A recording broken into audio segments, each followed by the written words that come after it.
আগামী 20 তারিখ অর্থাৎ রবিবার 3 ম্যাচ টি-20 সিরিজের প্রথম ম্যাচে বাংলাদেশ মুখোমুখি হবে পাকিস্তানের বিপক্ষে। এই ম্যাচে কারা জিতবে আর এই ম্যাচের পরিসংখ্যান কী, এই বিষয় নিয়ে একটু কথা বলবো। এই ম্যাচটি অনুষ্ঠিত হবে, এই যে 3টে ম্যাচ হবে, 3 ম্যাচ টি-20 সিরিজের সবগুলো ম্যাচই অনুষ্ঠিত হবে শেরেবাংলা ক্রিকেট স্টেডিয়ামে। চলুন বাংলাদেশ পাকিস্তানের পরিসংখ্যানটা একটু জেনে নেওয়া যাক।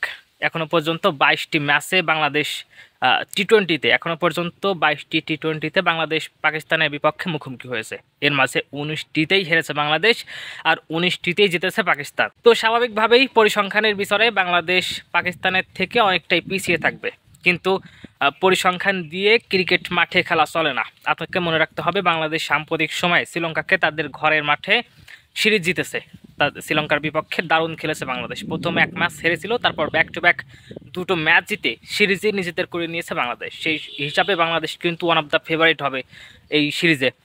বাংলাদেশ আরও একটি অ্যাডভান্টেজ পাবে, সেটি হচ্ছে যে বাংলাদেশ যেহেতু ঘরের মাঠে খেলবে, তো স্বাভাবিকভাবেই বাংলাদেশ ঘরের মাঠে সবসময় দারুণ খেলে। ঘরের মাঠ তাদের চিরচেনা মাঠ, স্বাভাবিকভাবেই এখানে বাংলাদেশ দারুণ খেলবে বলে আমরা আশাবাদী। আর বাংলাদেশের যারা ক্রিকেটার রয়েছে টপ 11 অসাধারণ, তারা সবাই দুর্দান্ত ফর্মে রয়েছে, তো স্বাভাবিকভাবেই বাংলাদেশকে ছোট করে দেখার সুযোগ নেই। তাই আমি বলবো এই সিরিজে বাংলাদেশ যদি পাকিস্তানকে হোয়াইট ওয়াশ নাও করে, তাহলেও আমার মনে হয় বাংলাদেশ অন্ততপক্ষে সিরিজটা নিজেদের করে নেবে। দেখা যাক বাকিটুকু মাঠে কি করে বাংলাদেশ। আপনার কি মনে হয়? আপনার প্রেডিকশন কমেন্ট বক্সে অবশ্যই জানিয়ে দেবেন। দেখা হচ্ছে পরবর্তী ভিডিওতে।